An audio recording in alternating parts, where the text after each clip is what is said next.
This is United Network News with Sunny Galt, Calen Giff, Kimberly Gogan, and our field messengers from around the world. Here's today's real news. It's Wednesday, May 14th, 2025, and here are today's stories. India's cities are staying up late, and it's more than just midnight snacks. We'll dive into how a booming nighttime economy is changing lives and raising new challenges. Then, from opportunity to controversy, inside the U.S. prison work programs that promise rehabilitation but also spark debate. Need a dose of inspiration? Amy's got you covered with a soggy patch of land turned sustainable farm magic. We'll also time travel to Visby, Sweden, where cobblestone streets whisper medieval secrets. Plus, sweat meets screen. Could gaming your workouts be the key to sticking with them? And hold on to your hats as we swirl into one of nature's most powerful spectacles, the Naruto Whirlpools of Japan.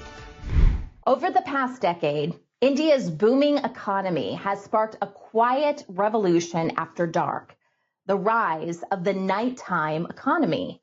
Spanning sectors like hospitality, transport, and tech, the nighttime economy offers new opportunities, especially for women, but it also brings serious safety and accessibility challenges.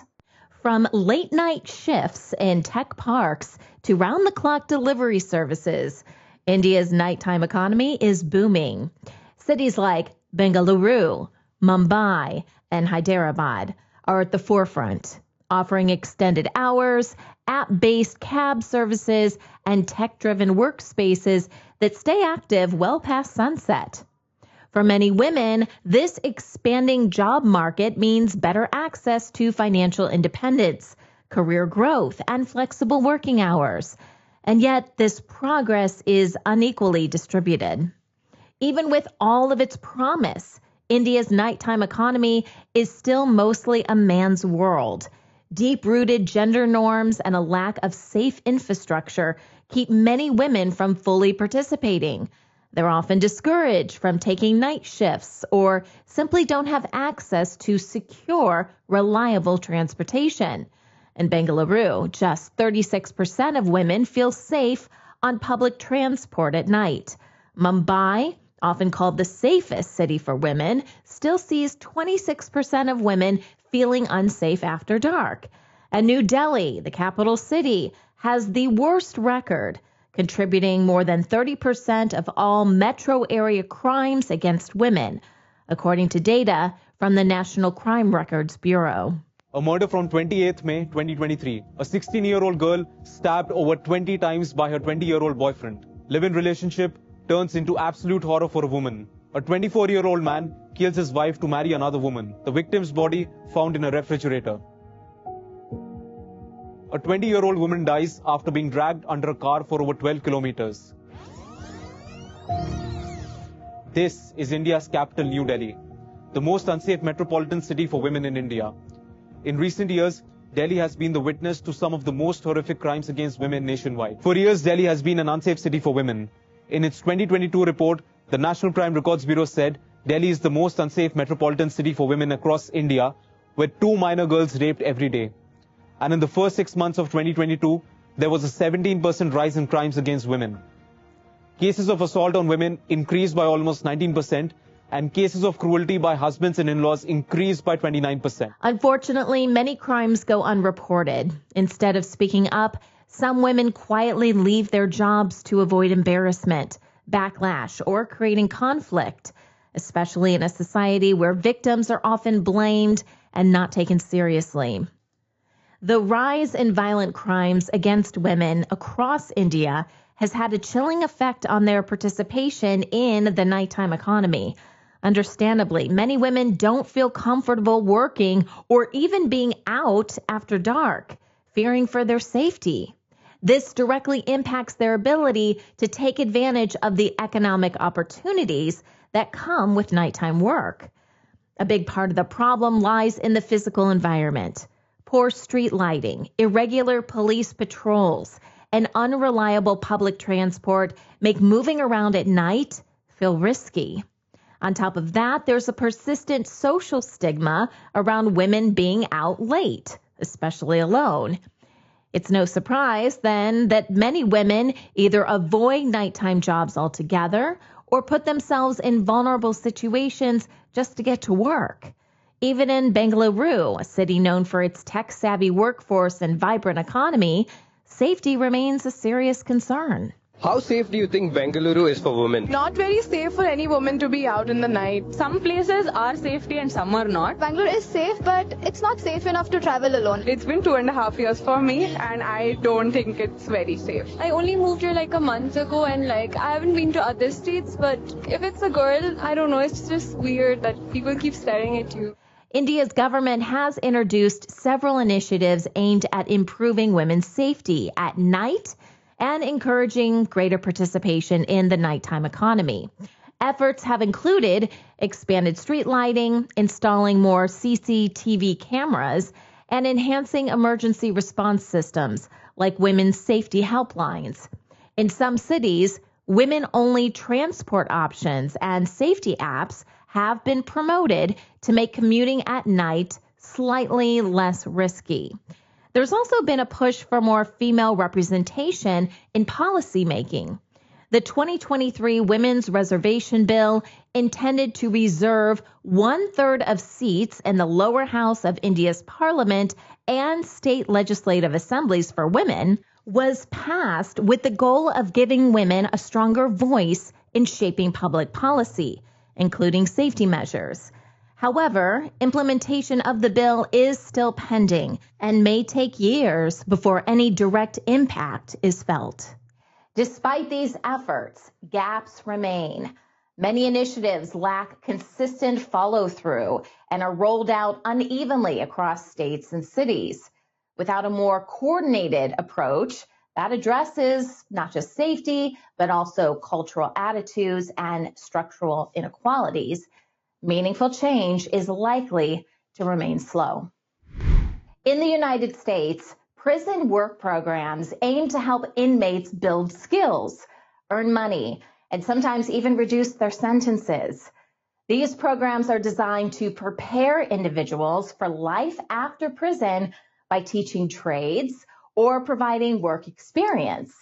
While many consider them rehabilitative, others argue they can be exploitative. Prison labor includes a range of jobs, from working in kitchens and laundry to participating in federal prison industry programs like Unicor, where inmates make products like furniture or electronics for low wages.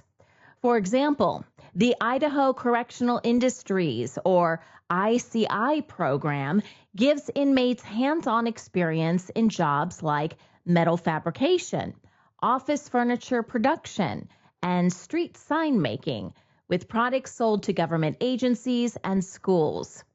ICI also offers Department of Labor certified apprenticeships in fields like painting, drafting, or transportation, combining training with classroom hours for practical career prep. In some states, inmates can earn good time credits by working, helping to reduce their sentences. One example is the National Park Service, which has hired prisoners to assist in fighting wildfires. This has been especially important in California, where incarcerated workers have played a big role in tackling major fires. Around 1,600 incarcerated people work as firefighters in California, making up as much as 15% of the state firefighting force, CAL FIRE. We work 24 on, 24 off. We won't be out of here till 6, 7 tomorrow morning. I know, it's kind of surreal, you know what I mean? This is California history down here. I mean, we're in Hollywood. It's better than being locked in a cell. We're basically free out here. Is the pay a little rough? I get $1 an hour right now, and I'm one of the highest paid guys on the crew. Incarcerated firefighters get between $5 and $10 a day. When they're assigned to a fire, they earn an extra $1 an hour. By contrast, a firefighter hired by CAL FIRE to do similar work ends up earning about $350 for a 24-hour shift, not including overtime. But the bigger draw, is early release. Serving on a fire crew gets time shaved off your sentence and a chance to get your record expunged. We're here for the opportunity to reduce our time. Anything I can do to go home a day or two earlier, I'm going to be there to do it. Work release programs take it a step further, letting low-risk inmates nearing release work regular jobs in the community. They help prisoners transition back into society by letting them work before their official release date while living at special centers. These programs can lower the chances of reoffending by helping participants get jobs and adjust to life outside. Halfway houses, also called residential reentry centers, provide support by helping individuals find work and housing. Organizations like Televerde Foundation train and mentor incarcerated women to start careers, while Edwin's Leadership and Restaurant Institute teaches cooking and food service skills. Prison Fellowship partners with groups like Honest Jobs, which connects former prisoners with job opportunities, and Crosswalk, which offers housing and employment support. These programs make re-entry into society smoother and more successful. For 3 formerly incarcerated people from New Haven, re-entering society proved to be a challenge. Coming home to restarting your life over, it was a big task. Especially when it came to getting a job. You definitely be judged for your record. They just judge you. They don't give you a second chance. So I feel like I got a second chance. That second chance came through a merged career. Florine Little has wanted to become a truck driver for years, and now I drive 18-wheelers. She's achieved that goal thanks to the job training program. I love it. I get to see towns that I never heard of before in my life. Let me know when to go. A merged career is helping incarcerated people hit the road when they're released. Right now I work at Cisco, giving them commercial driver's license training. These are 3 of the program's first graduates, and they've all landed work with trucking companies. Overall, I really love my job. A merged career is the brainchild of 2 Yale grads. While working with incarcerated people on another project, they saw a major need for support for those going through re-entry. It was crazy to us because we learned it was a huge trucking crisis across the country, and these people were they were hungry. They wanted a second chance, but no one was giving them, and we were trying to figure out why. So during the last legislative session, the Emerge co-founders promoted a bill that would make CDL training available through the Department of Corrections. It passed the legislature unanimously. However, prison work programs spark a lot of debate. Supporters argue they teach useful skills, build discipline, and boost job prospects to reduce reoffending. But critics highlight big issues like low pay, poor training, and jobs that don't lead to real careers. There's also concern about companies benefiting from cheap prison labor while enjoying tax breaks. The American Civil Liberties Union says out of 1.2 million people in state and federal prisons in the U.S., about 800,000 are forced to work. Most of them, around 80%, handle facility maintenance jobs like cleaning, cooking, and laundry, while the rest work for government programs or private companies, often for extremely low wages. There are these 7 states, according to the ACLU, that don't pay prisoners at all for most jobs.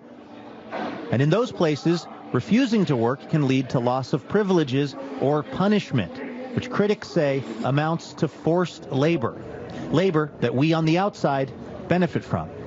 If you go to a public university, you may be sitting on furniture, dorm furniture, produced by incarcerated people. Jennifer Turner is a researcher at the American Civil Liberties Union.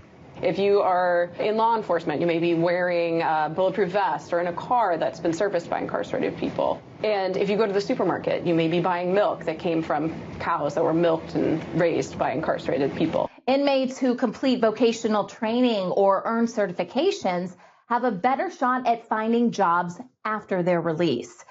But many still face challenges like discrimination and licensing restrictions. Prison work programs can provide structure and help build skills, but they don't always guarantee early release or a smooth reintegration. With access to good training, work release programs, and support after incarceration, inmates have a much better chance of breaking the cycle of reoffending. Hi everyone, this is Leanne. And I'm Jerry. Coming to you from Tamworth, New South Wales. Hi there, this is Rick from Arizona. My name is Uchechukwu Owenebam from Igbo tribe, Nigeria. Hi, this is Scott from Utah.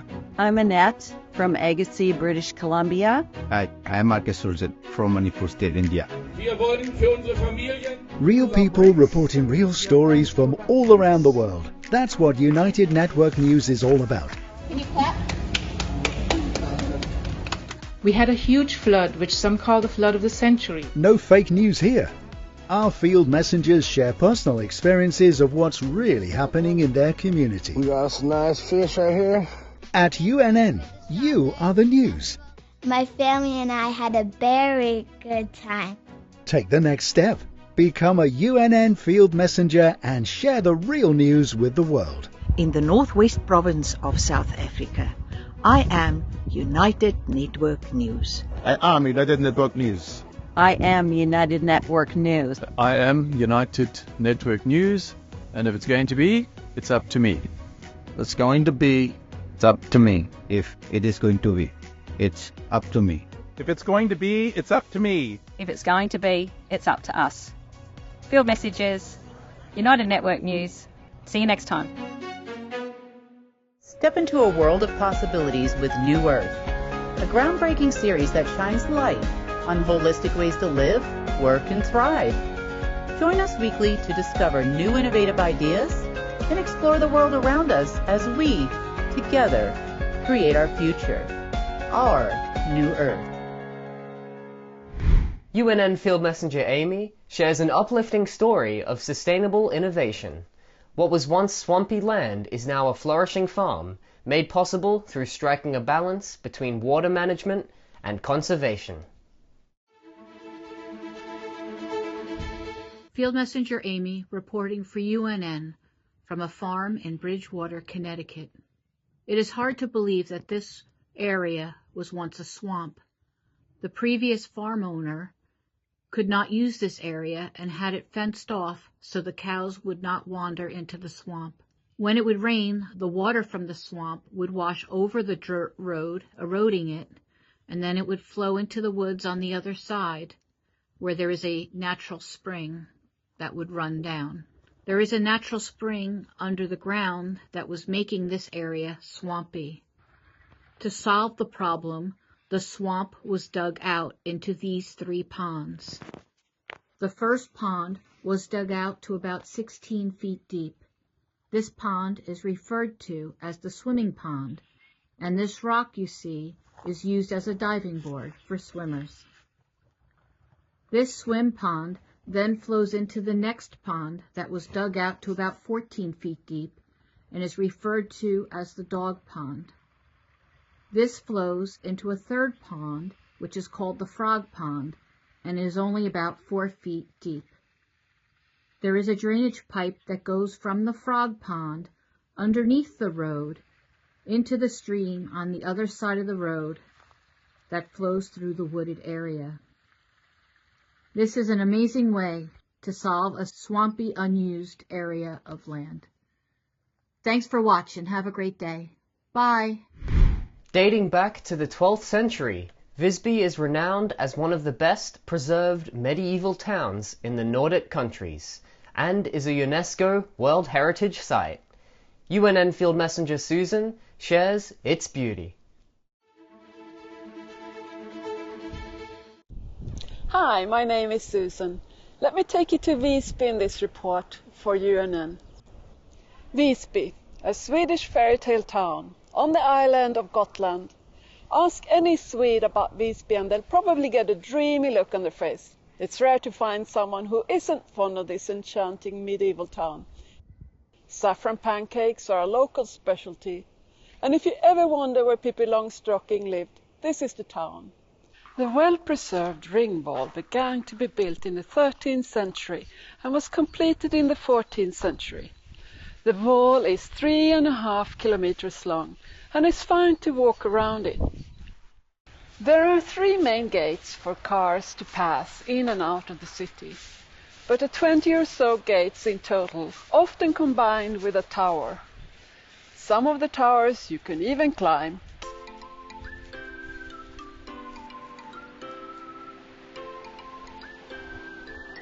The gunpowder tower that you see behind me is the oldest profane building in the Nordics and also the oldest part of the ring wall. If you ever get hungry, don't worry, there are plenty of options. Like here, next to the famous tea shop Kranku at St. Hans Cafe. You can even dine in an old church ruin. In the summertime there are tables outside in this church ruin. But this time of year I had my meal inside, and that wasn't bad either.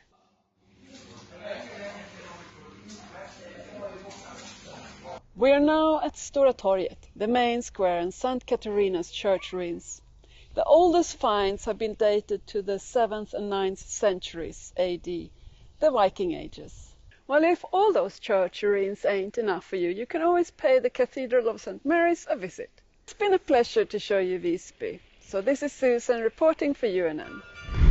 Exercising is one of those things we all know we should do, and most of us try to squeeze it into our routines. Let's face it, sticking to a daily workout plan can feel like a drag sometimes. That's where Exergaming could help. What if turning exercise into a game made it more fun and motivating? Exergaming, short for exercise gaming, is all about playing digital games that get you moving and make working out fun. It's a great way to stay active and improve your health while enjoying some interactive gameplay. Social challenges like virtual races or step competitions make working out more fun by adding a bit of friendly competition. Virtual rewards, such as earning badges or points for hitting milestones, give you something to celebrate along the way. Progress tracking and leaderboards let you see how far you've come and how you stack up against others, helping you set new goals and stay inspired. Why does gamification actually work, though? We'll be exploring 4 areas: motivation, behavior, cognition, and social dynamics. One major theory behind gamification is the self-determination theory, or SDT, not STD. This theory says that humans have 3 psychological needs: autonomy, the feeling that we have control over what we do; competence, the feeling like we're getting better at something or we're able to do something; and 3, relatedness, feeling connected with others. Gamification helps meet these needs in practical ways. Gamified apps often give us just the right amount of challenge, which aligns perfectly with flow theory. You might know the state of flow as being in the zone. It's a state of total absorption into the activity you're participating in. In accordance with flow theory, flow occurs when the task you're doing is just the right level of challenge. So it's not too easy that we get bored, and it's not too difficult that we lose interest or start to become stressed. Next, we have expectancy theory. This has everything to do with rewarding effort. According to this theory, our motivation depends on 3 things: expectancy, believing our effort will lead to success; 2, instrumentality, believing our success leads to a reward; and 3, valence, how valuable the reward is to us. Gamification, again, it clearly shows users their progress, making it feel attainable, which is expectancy. Next, it includes things like points, rewards, badges, leaderboards, and these all make it clear that effort leads to recognition, which ties into instrumentality. And when those rewards matter to us because of social reasons, because of our personal values, this aligns with valence, and we're much more likely to keep going. And then when all 3 of these align, motivation just skyrockets. Exergaming isn't exactly a new concept in therapy. In fact, a 2023 study in the Journal of Medical Internet Research found combining exercise with mental challenges boosts brain activity and executive function better than regular workouts, especially for older adults with dementia. Another 2023 study published in BMC Psychiatry showed it helps people with serious mental illness stay active in community settings. With video games and virtual reality becoming more popular, Exergaming is gaining traction as a tool to keep patients motivated and sticking to exercise routines. Exergaming is anything that's an active video game. So popular examples include Dance Dance Revolution, the Nintendo Wii, but now people are getting into virtual reality gaming and other active forms of gaming that stimulate the brain and body simultaneously. Here at P&I, we use exergaming in more of a clinical fashion, so it's called clinical exergaming or serious exergaming. So we use exergames to stimulate the brain and body at the same time, but in a very specific way. So if people are having a balance problem and a memory problem, we'll play a balance video game that challenges their memory as an example. Exercise can improve brain health in a variety of ways. It can improve it at the functional level and the structural level. When we exercise just once, usually after that exercise, we have better brain blood flow. We have a release of beneficial neurotransmitters that can make us feel sharper for up to 2 hours after exercise. And it can also improve mood and improve some other aspects of cognition. The American College of Sports Medicine sees exergaming as a promising fitness tool for kids. However, a study by the National Center for Biotechnology Information took a closer look at its pros and cons for promoting health and activity. The study found 2 big benefits. Exergaming can make physical activity more fun and motivating, and it's flexible enough to be tailored to specific individuals or groups. Researchers also see potential for using exergaming as a therapy tool to boost physical activity, learning, and brain development. Still, there are concerns about high development costs, lack of regulation for commercial products, and whether exergames can keep people interested long term. They also warned exergaming might take attention away from traditional exercise and could lead to negative health effects from increased screen time. While exergaming isn't perfect, it has potential to make screen time more productive for kids by encouraging healthier, more active gaming experiences.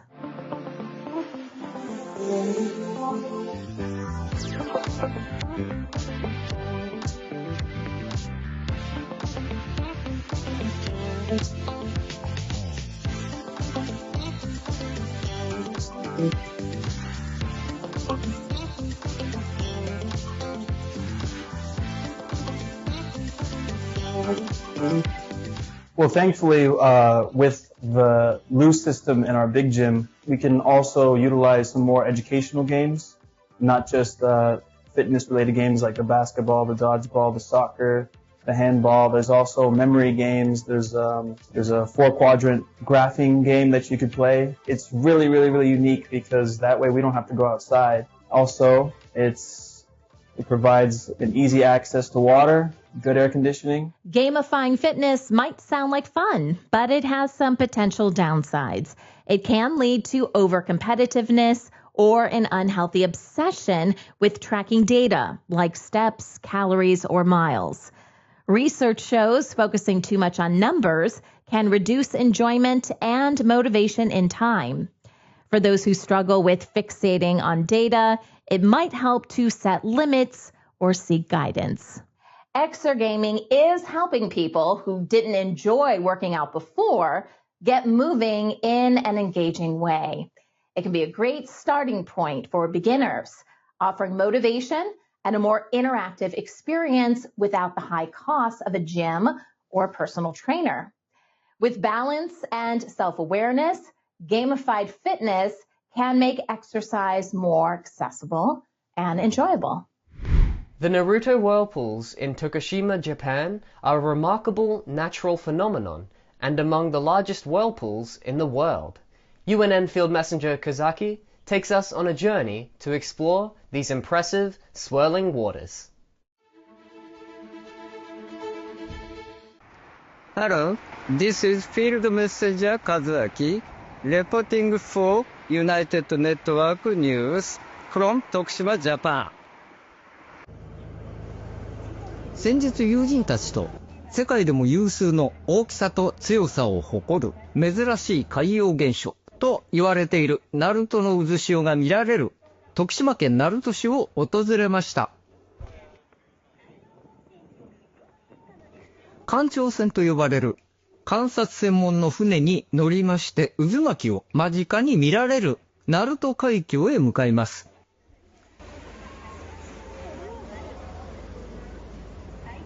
でも船ができる方はこの鳴門海峡とは、本州と四国に挟まれた広大な内海である瀬戸内海と太平洋をつなぐ非常に狭い海峡となっています。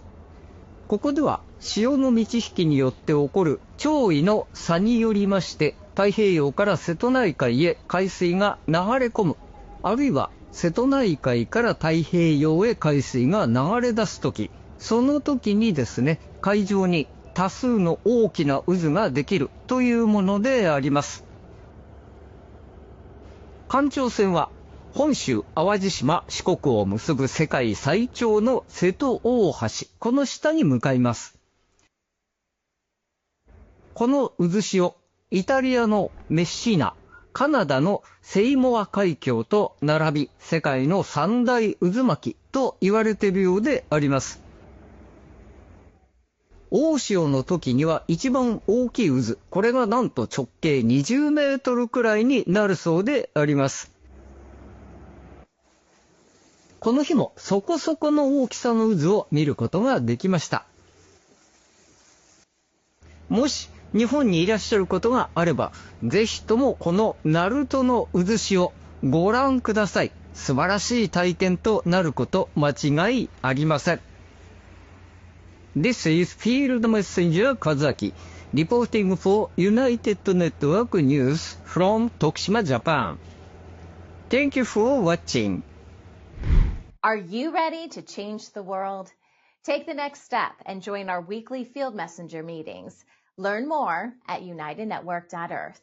I am United Network News, and so are you.